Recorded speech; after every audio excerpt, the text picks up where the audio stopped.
مولاي صل وسلم دائما أبدا على حبيبك خير الخلق كلهم مولاي صل وسلم دائما أبدا.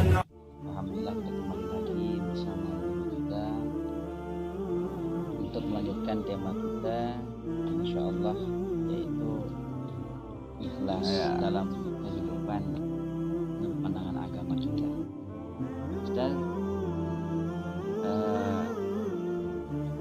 bagaimana makna ikhlas itu, Ustaz? Ya, baik. Makna ikhlas itu dan apa saja perbuatan atau pekerjaan yang apa namanya, yang bisa membuat orang itu jauh dari rasa ikhlas. Baik ya, tadi kita sudah membahas tentang keikhlasan ya. Jadi ikhlas itu kalau menurut Imam Al-Muhasibi ini adalah anturidu bi ta'atihi wa la turidu siwa. Engkau hanya ingin taat hanya kepada Allah Subhanahu wa taala dan bukan pada yang lain ya. Jadi taat itu hanya untuk Allah, itulah ikhlas. Maka ini penting bagi setiap orang ketika melakukan aktivitas apapun, di wadah manapun ya, di pergerakan apapun, bahwa keikhlasan kepada Allah Subhanahu wa taala ini menjadi spirit, menjadi ruh pergerakan yang luar biasa.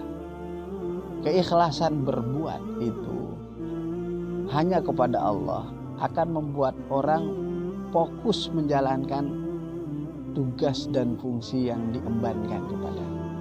Jika dia memang berfungsi sebagai batang ya dalam sebuah organisasi atau dalam sebuah wadah pendidikan sosial, maka dia akan menjadi batang yang baik.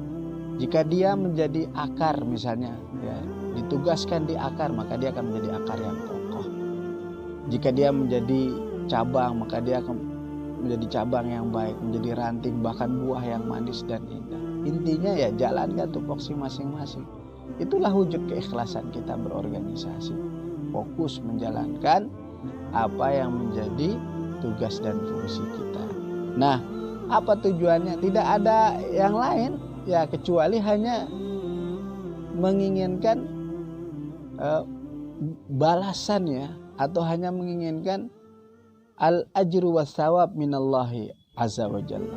Bukan pada pimpinan ya, bukan pada ajuman-ajuman bawahan ya. Nah, ini yang perlu kita pahami bagus-bagus. Nah, kemudian tentu dalam melaksanakan aktivitas kegiatan ya, terutama menjalankan kerja-kerja sosial ini, kita nggak bisa terkadang nggak diganggu ya. Ada gangguan tuh kadang-kadang ya. Gangguannya adalah berupa ria, ingin dilihat orang, ingin ditonton orang, show up lah ya, ingin disuting orang, ingin difotoin orang dan sebagainya. Kalau nggak ada itu malah kita cenderung menyalahkan panitia, cenderung menyalahkan orang lain, nah ini tentu ini kan sudah dibenarkan juga ya.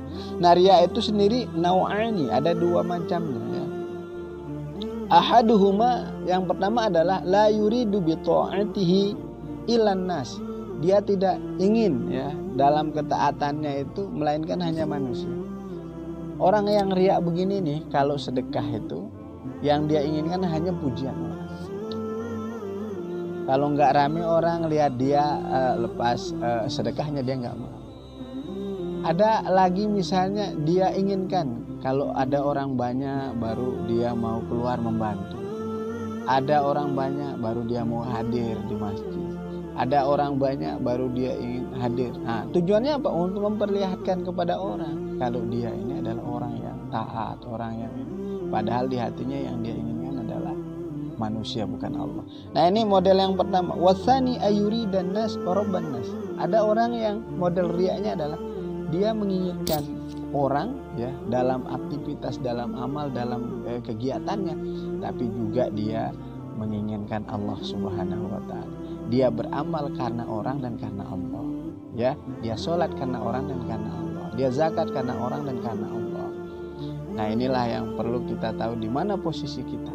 Apakah selama ini kita berjuang untuk agama, untuk organisasi, kemudian untuk perkhidmatan lainnya ini adalah murni karena Allah, ataukah tercampur karena orang bersama orang lain atau bersama benda-benda yang lain, ataukah murni karena makhluk.